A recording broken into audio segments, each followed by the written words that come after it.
সবাইকে good morning. তোমরা সবাই কেমন আছো? দেখো সকাল সকাল রেডি হয়ে বেরিয়ে পড়েছি বাড়িতে যাওয়ার জন্য, কারণ আমার ভাইদেরকে রাখি পরানোর জন্য।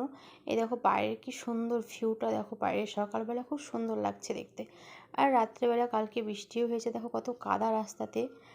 আর আমাদের যেতে প্রচণ্ড লেট হয়ে গেছিলো, আর তাড়াতাড়ি যাচ্ছিলাম। ড্রাইভারকে বলছিলাম খুব তাড়াতাড়ি চলো। আর মেঘটা দেখো কি সুন্দর লাগছে। আর এখানে দেখো আমার মেয়েকে তার পাপার কোলে শুয়ে চুপচাপ আমার দিকে দেখছে, ভিডিওর দিকে। তাকে বলছি পাপা এদিকে দেখো, ও আমার দিকে দেখছে।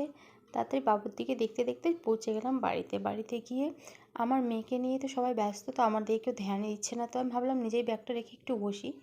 তারপরে তাড়াতাড়ি বসে পড়লাম ভাইকে রাখি পরাতে। আমি বড় মামার ছেলেকে প্রথমে রাখিটা পরিয়ে নিচ্ছি। দেখো ওকে আমি দান দুব্বা দিয়ে আশীর্বাদ করছি। আর এইদিকে আমার মেয়ে আমাকে দেখছে যে আমি কী করছি ওখানে, কারণ সেও তো তার দাদাকে রাখি পরাবে।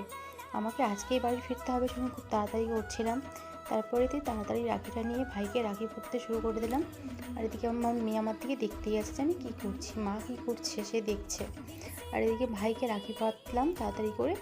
এই যে মিষ্টিটা খাইয়ে দিলাম, সে একটু খেয়েছিল। আমি বললাম পুরো মিষ্টিটা নিয়ে, তো ওকে বললাম একটা মিষ্টিটাও খাবে না। তারপরে আমার ছোটো ভাইকে রাখি পরাতে বসে বললাম।